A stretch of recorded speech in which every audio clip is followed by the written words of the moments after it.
Calling all car enthusiasts. Calling all car enthusiasts. This is just a little public service announcement for you guys. As you know, I've been working on cars for over 12 years now. I've owned over 320 cars personally. I have 14 cars just in my property right now that I've got of my own. Yeah, love cars. Been qualified panel beater now for many years. I have worked on many race cars. I have worked on many a restoration project. I've worked on a lot of classic cars. So recently I took on a small job. Well, it started to be small, and you'll soon see it's not even worth doing anymore. But which saddens me. But yeah, I thought I'd make a wee video just to enlighten people and help people, educate people on the dangers of buying a classic car or buying a custom car. Everyone knows what to look for, you know, for warrant of fitness issues and stuff, but not necessarily how to look for a dodgy repair or, you know, something that hasn't been done quite properly. I'm going to put up a video of the before of what this car looked like and the state it was in. It looked pretty mint. And then I'll go around it with you guys and show you the dangers that were hiding underneath. So yeah, bear with me and we'll go through this.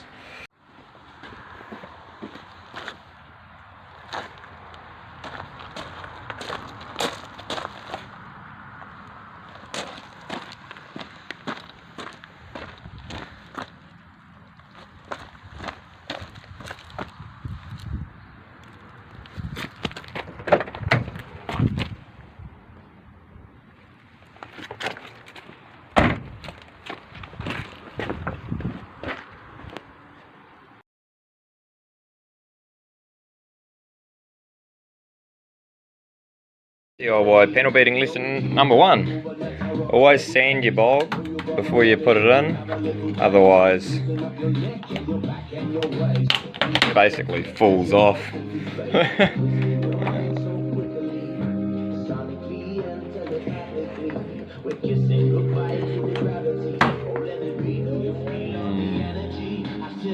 Yummy.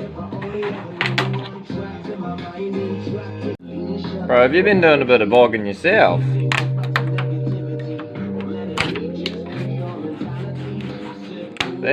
That's not normal.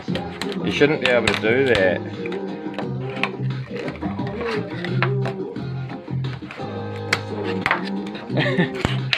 Not normal.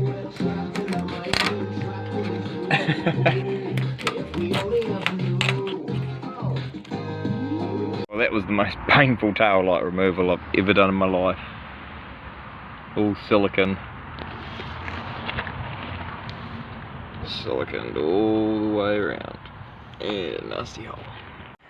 So here she is, all stripped back. Everything's off it. Basically just the bare body now left. And the first part I started on was this little bit here that had a little bit of rust bubbling out of it. Now, as you can see, someone has cut this wheel arch out and welded in a new piece. They haven't done a very good job of it, obviously, and it's starting to split. It's starting to rust, and it had half an inch of bog over it. So yeah, that was the first thing I came across. Second thing, I was trying to remove these tail lights. Oh my goodness, I've never had such a mission in my life to get a tail light out. Siliconed up the whole thing on both tail lights. Took me about an hour and a half to remove both the tail lights, and as you can see, these dents in the bodywork are from levering on them, but trying not to lever on them enough to break them because they're brittle old plastic, but I managed to get them out in one piece. As you can see here, rust starting to come out of the seams, and now that rust has been there for a long time. That was there when this car was painted. Next part, all around this boot, you see the rust. You can see all the patches that someone's tried to weld in here. They haven't done a very good job. As you see, half of them are falling off and breaking, and there's a piece of it there. Next part is in this corner. You can actually see someone's welding in there, but from the outside it looks mint. There was a giant hole lurking here. It was just filled with bog. So yeah, then I started looking further into it and realised the car used to be red, but if you see in a lot of places it's bare metal and rust, and they've just epoxy primered over the whole thing. Now, epoxy primer is an amazing substance, basically stronger than steel. If you epoxy primer over rust, it'll eat through all of the steel basically before it eats through the epoxy primer. So by the time you see it coming through, it's too late, as is the case with this car. Every seam, every single part of it is rusty as. They've just painted over the whole lot, and then when it comes to structural areas like A-pillars and stuff like that, it's as thin as like half a mil. It's soft as, it's just rotted away. So not only that, but sunroof, someone's just really hacked that in there, and the whole roof's full of bog. As I say, with rust coming out from the seams, like this here under this drip rail, you can't stop that. The only way to stop that is to fully unspot every weld on this whole drip rail, pull it off, clean up both sides, rust kill it, weld through primer it, and then weld it back on. But as I say, it's not just between the seams, it's every seam, it's every panel. You can see here, this is what happens when it starts eating through the inside, and then yeah, by the time it comes through, it's too late. It's just mincemeat. It's just disgusting. But that's not even the scariest part, guys. This is the scary part. So I noticed under the wiper panel there was a lot of this silicone and glue and sealer, and that's the piece of bog out of that tail light corner. But yeah, a lot of sealer in there under this wiper panel, as you can see there. That's actually the epoxy primer. That's how thick they've blasted it in there. The telltale sign for that was when I come over here, more silicone, more crap. If you can see here, all of this epoxy primer here that's just dripping down here. Now, either this painter fell asleep and had his gun just focused right here and it just and started pouring out, or it looks like it's been dripping. You can actually see right there's a drip off it. So that's how thick they've blasted into this cavity to try and fill it with epoxy primer. And as you can see right there's a giant gaping hole. But here is the scary part, guys.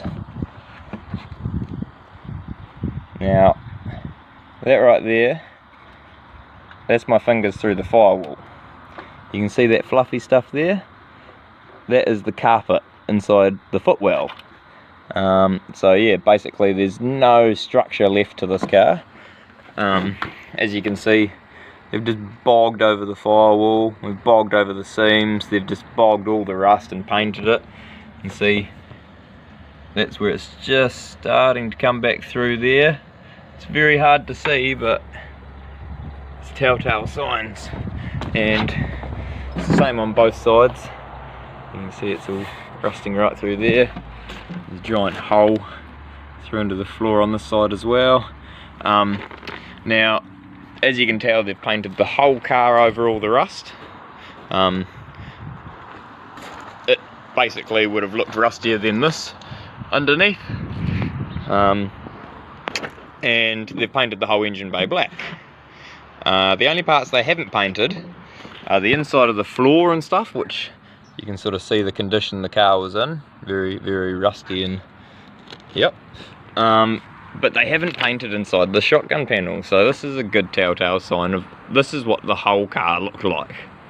The whole body would look like that under the paint. So yeah, not only is it bad because someone will get ripped off and not know what they're buying, but it's also dangerous. Whoever done this had no regard for anyone's safety, because as I say, this is your main structure of your car right here.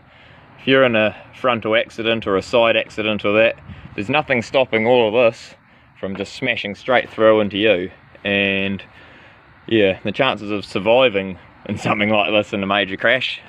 Very slim to none. As I say, I've seen a lot of wrecks over my time. I've had a lot of write-offs come through and seen a lot of blood and, you know, the aftermath of deaths in cars and that, and there's been a couple of cars I've actually seen that the outcome would have been a lot different if it didn't have dodgy repairs, like if it wasn't made out of 3 cars, or if it didn't have bog over rust or things like that. So it all comes down to money and effort, and when people start putting money before safety, that's what pisses me off. So yeah, I thought I'd offer a service now as well for anyone out there that is thinking about buying a car.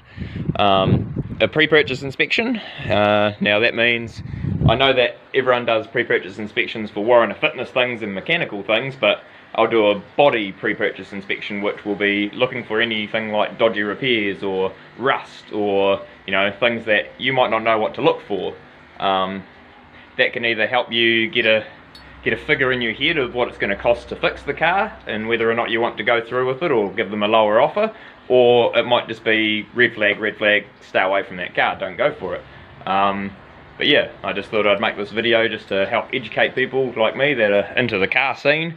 And yeah, let's get people into some good cars and get them out there loving their passion again. So yeah, I hope this video has helped people. As I say, don't hesitate to ask any questions. I'm always keen to help people, especially with cars. Thinking about charging only $50 for a pre-purchase inspection.